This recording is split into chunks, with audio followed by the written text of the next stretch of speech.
Doing another walkabout, I'm noticing a lot of jobs not done yet. Hi, this is Justin Hitt from Prosperity Homestead.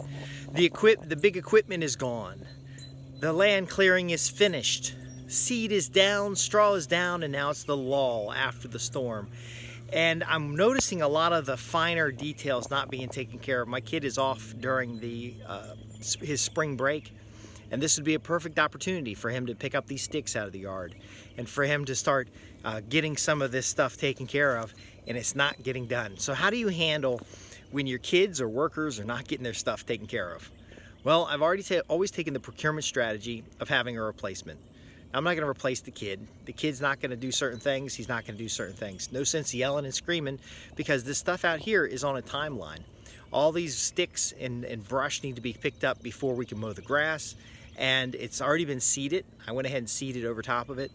Now we need to get everything starting to get back in that routine. So there's not grass out in the back to mow yet, which is going to be set up like a pasture with cover crops. But there's grass here around the house. We want to keep the house looking nice. We want to keep the house well maintained. We want things like the wood chips out of the road up here, out of the driveway. Get that cleaned up, get it thrown up on top of the beds for top dress. Now there's a couple ways of doing this. First, you can make a list, and you can put it down as chores. You can tie money to it. But no matter what it is, it needs to be clearly communicated that if this work is not done by you, it will be done by someone else, and I will be paying them.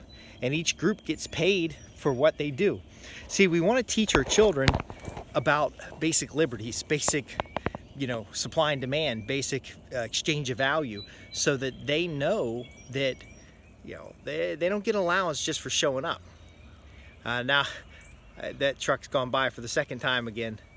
What we're doing here is attracting a lot of attention, and we want to make sure that it keeps nice, it stays nice, because you don't want people confused, you don't want people pissed off, you don't want people, you got to get them past that phase of change. You don't want them driving by saying, oh my gosh, there were some beautiful trees there and that bastard cut them all down.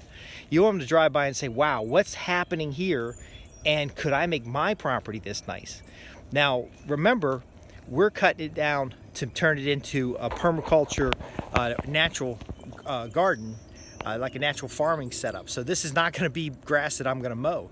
This is not going to be grass that my kid has to mow. This is going to be cover cropped for erosion management, but then we'll have bird habitat, beneficial insect habitats, likely going to have honeybees out there. It's going to have a number of bird houses and bat houses. It's going to have on the wood line owl habitat. It's going to be a naturalist estate. That's the plan. However, a lot of folks don't understand what that is and don't understand what that means. And I may get hit on tall grass ordinance. I may get hit on a lot of things because most of the local laws are draconian, at least.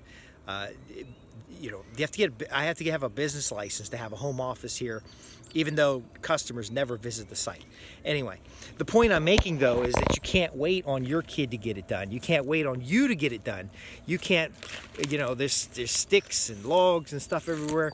You can't wait on anybody.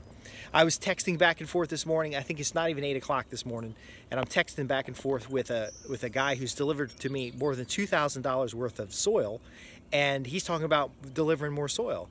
No, I want to get you paid out. I want to get you over here to quote the next job. I want to know exactly what things are going to cost. I want to know how much time it's going to take.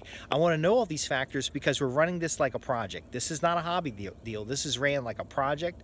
We know where the cash flow is. We know what the numbers look like. We know how soon before we'll have equity lines of credit and things like that to expand the project.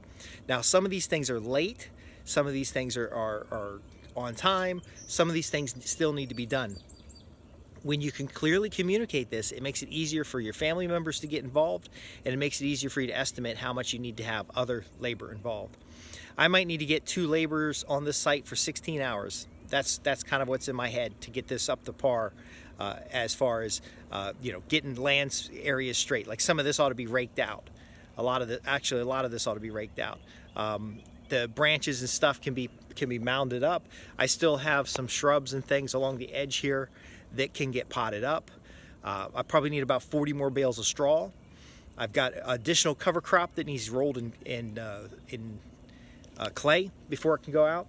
And this list is going to go on in your head. You get it down on paper. You get people assigned.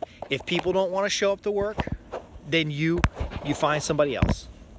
My kid doesn't want to get out here at whatever dollars an hour I'm offering him. I might offer him a little bit more. He doesn't get allowance. And the threat of just you do it doesn't quite work. But I can offer him a little bit more, but there's some point where I'm not going to put up with it. I'm just going to go do it. I'm walking the dog this morning while he's on his spring break because he's sleeping in a little bit late. But I don't go, it's not worth the trouble to go yell and scream at him. I'll get somebody else to do it. And I keep explaining to him that if you don't do now, one day you won't be able to do anything and you won't know why. See, you have to help them understand the value of the work, but also value of the work, the opportunity to do the work. And if they don't do it, they're going to look outside seeing some other kid's boy out there mowing, and they're going to wonder, hey, can I get $50 for this field trip?